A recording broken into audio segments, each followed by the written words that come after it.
The short answer is yes, because I think what South Africa presented in a very detailed complaint application to the International Court of Justice was sadly very, very credible. And at a technical level, genocide means a violation of the 1948 Genocide Convention. And the Genocide Convention gives a number of criteria of what is a genocide on intent to harm or eliminate a significant proportion of a population. And very sad to say, Israel, and by that I mean the current government in Israel, in my view, is in violation of the 1948 Genocide Convention. It is led by people who are out to destroy Gaza, make it unlivable, trying to disperse the 2 million people that were there. And now these very days, because of the ceasefire, they're going home to rubble. There's nothing there. There's no homes left. There's no water supply. There are no schools. There are no mosques. There are no clinics. And there are probably, the formal count is about 50,000 dead, but the numbers are probably much higher than that because there are still bodies in the rubble, and because none of that counts the people who died because they didn't have access to food or emergency medical care and so forth. They're not counted in that. So to my mind, this is all shocking. It's taken place on TikTok. In other words, all visible to everybody.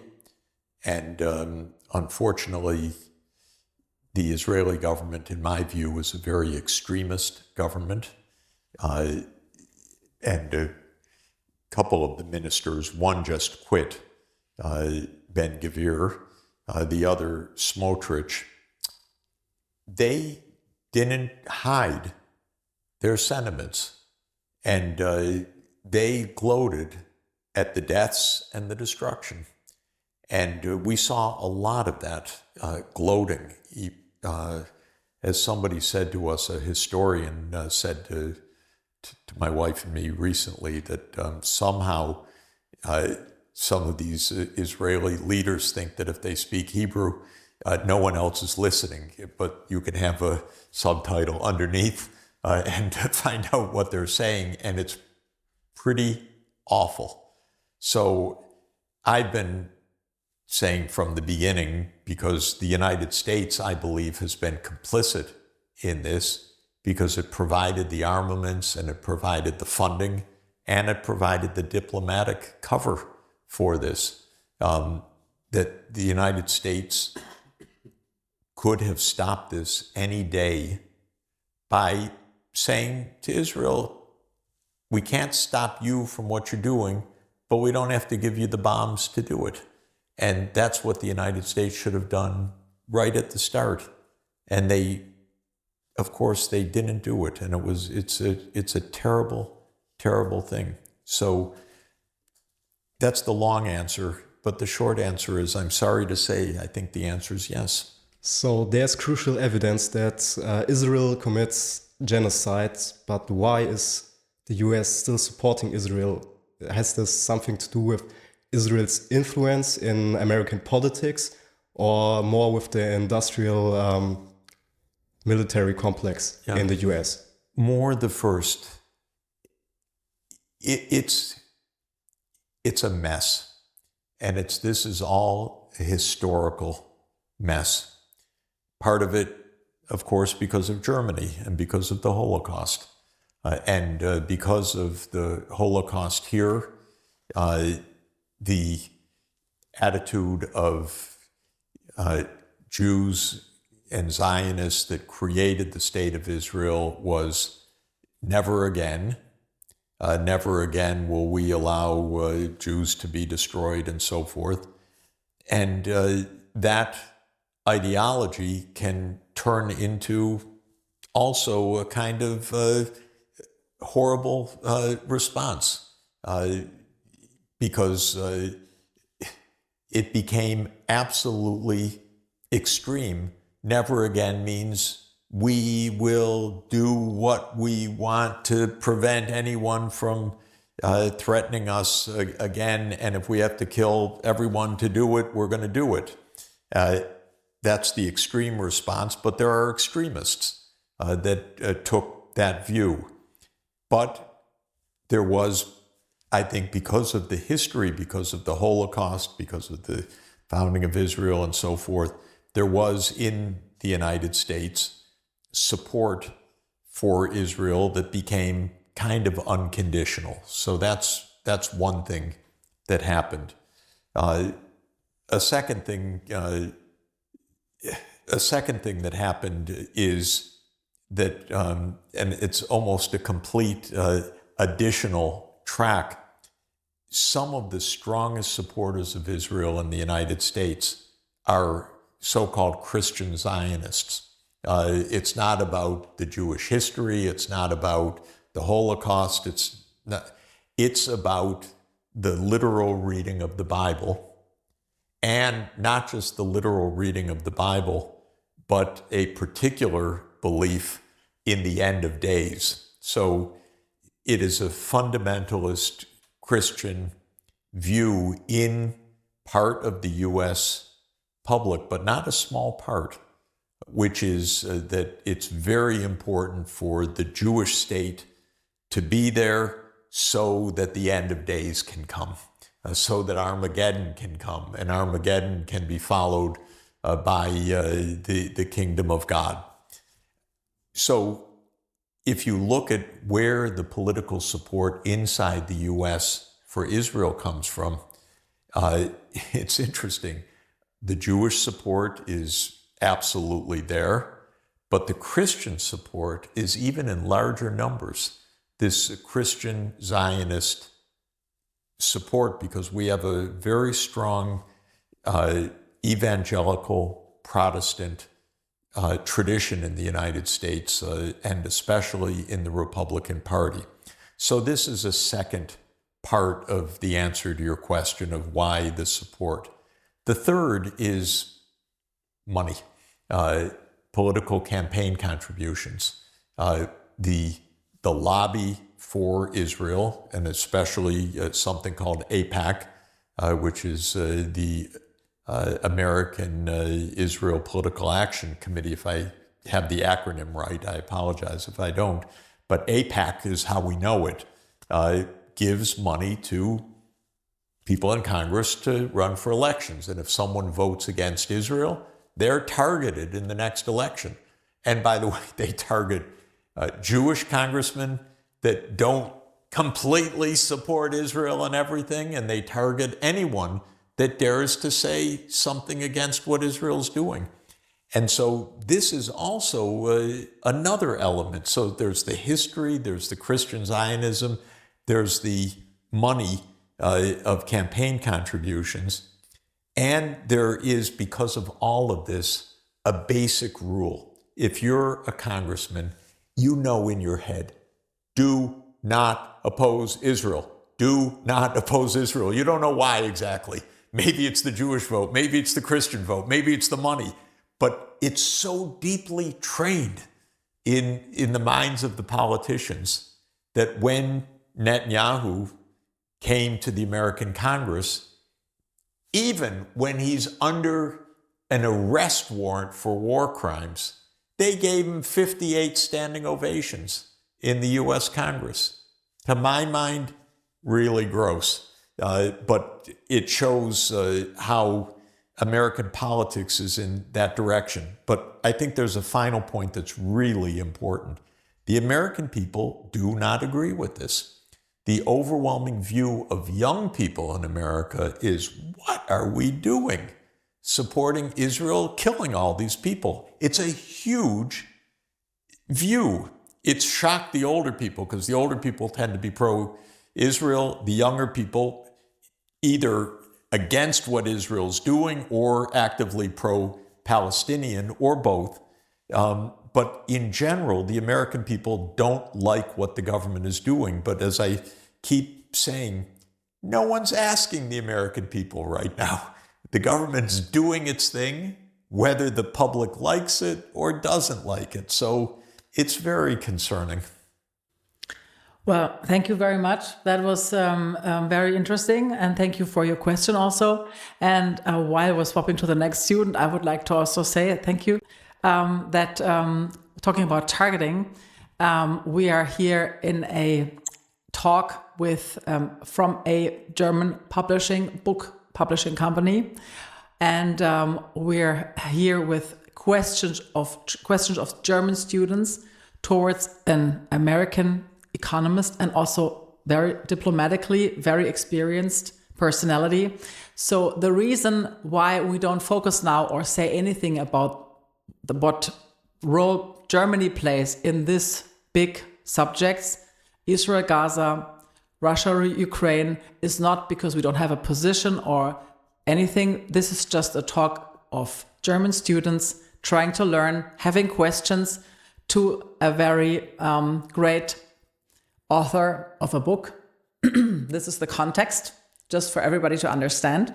And we're very honored that Jeffrey Sachs is here for this talk and also for the next question. So what's your name and what's your question, please? My name is Yara, and I'm curious because in your book you often mention escalation, and I was just wondering, in case of like a third world war, what would you personally do? And maybe also what would you advise the rest of the world to do, how to deal with that? The Third World War? Yeah. I would say goodbye to my loved ones because that would be the end. We can't have a Third World War and expect survival. Albert Einstein was once asked about this. He said, I don't know how World War III will be fought, but World War IV will be fought with sticks and stones. And what he meant by that is that World War III would be the end of civilization, maybe the end of human survival. What we're doing in all our talk about war with Russia and actually war with Russia and so forth is bringing the world closer to disaster instead of having diplomacy. And what concerns me more than any single other thing in the whole world, and I'm concerned with a lot of things. I'm concerned with climate change. I'm concerned with poverty reduction. I'm concerned with human well-being in many ways. But the thing that overwhelmingly concerns me about our world is the risk of nuclear war. Russia has 1,600 actively deployed nuclear weapons. The United States has 1,600 actively deployed nuclear weapons. The US and Russia are at war right now in Ukraine. This is madness. This is unacceptable. This is bringing us closer to complete disaster. And when President Putin says, don't do such and such, like, don't fire your missiles deep inside of Russia. The US has these long-range missiles called the ATACMS missiles, and Britain has these Storm Shadow missiles, which are similar. Those missiles need American active control for firing. So President Putin says, even if Ukraine fires those missiles, that's actually the United States directly shooting at us. I agree with President Putin on that. That's active US involvement in firing missiles at Russia. And I say, Are we out of our minds? What are we doing? Are we grown-ups? Could we sit down and solve this problem rather than bringing us to the brink of nuclear war? So that's my feeling about this. And just to say one thing, that if you really want a terrifying book, but to understand the fragility of what we're facing right now, there was a book written in the United States this past year by an excellent journalist named Annie Jacobson. And the book is called Nuclear War, a Scenario. And I'm, look, you guys, I wouldn't want you to have to read this, except that you should read this because it's real. Now, this is a scenario, but it's a scenario based on a lot of declassified information and a lot of good reporting about what would really happen in a nuclear war. And it goes minute by minute. The war's over in 2 hours. And at the end of 2 hours, most of the world's destroyed. And it's one thing that leads to the next, to the next, to the next. And my God, by the time 2 hours is up, the world's over. And that we're not taking this seriously. We should never say, oh, he's just bluffing. We should take seriously when any leader of a country says, this for us is a red line. We should say, okay, we need to sit and negotiate about this to understand what is it that is so frightening to you, or what is your concern? For example, if Putin says it's a red line that NATO not expand to Ukraine, we don't say, oh, that's none of his business. We should say, what is it, President Putin, that is alarming to you about that? To listen. And we don't. We're not doing that. That's what the diplomacy part is about in the book. So since I got a little sign from backstage that our time is a little bit running out, I would like to return. I talk too much. No. Oh, it's really great that we talk at all. It's so interesting, but we all want to give everybody the same chance. So do you have a question back to Jeffrey Sachs? Yeah, well, if you said earlier that the politics don't really listen to the people anymore. So then what would you want the people to do about it? Yeah. How do we influence that if it's like, is it just not in our control anymore? So with a question of a short answer, please. You have an election coming up. I would expect, and I would say that the voters should say to the politicians, you must talk to us like grown-ups, not like we're idiots. We need real answers from the politicians, not some silly or ridiculous narrative. And they need to sit down and answer questions in detail. And they don't. But that's their job. And that's what I would hold them accountable for. You sit, you listen, you give serious answers, not glib soundbite answers. In the United States, this is so impossible. Oh, the politicians, they're protected beyond barriers. They don't have to answer anything. They wave to the camera, because they're the bosses. But this is unacceptable for us. And the one thing I want the politicians to be is grown-ups. I want them to behave. Okay, that's properly. a statement. Thank you very much. So let's swap to the next student. And while we sit here, we just address the next question to, what is your name? Hello, I'm Tim. So are you happy about Trump's re-election? I am very happy to see the end of the Biden administration.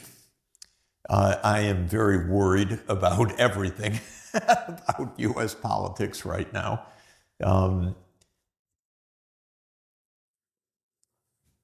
Donald Trump is a very unpredictable person. And in his first term, he did lots of things I strongly disagreed with. And on his first day, he did lots of things I strongly disagree with.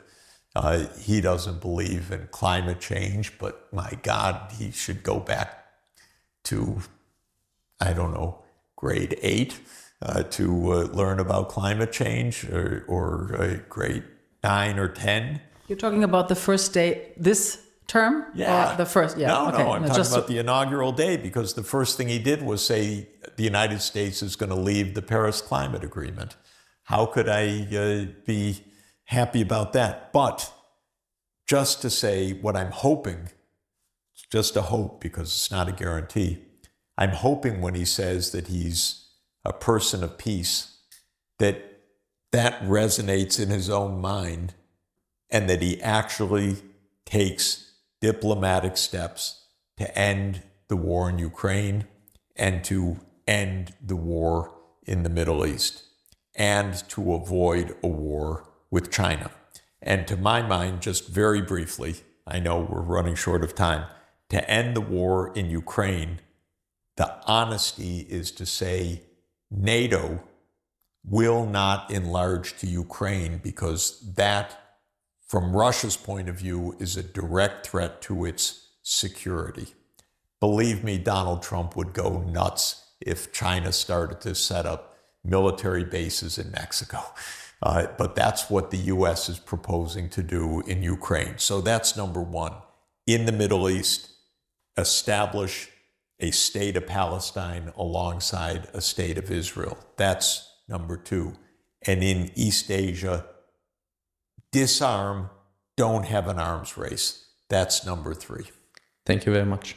That's it for myself. Okay, so Thanks. I think we're done with all the students. Thank you so much for watching us. Thank you so much, Jeffrey Sachs. Thank Please. the students for really great, intelligent questions. You have outdone the politicians for sure, and I really appreciate the chance to meet with all the students.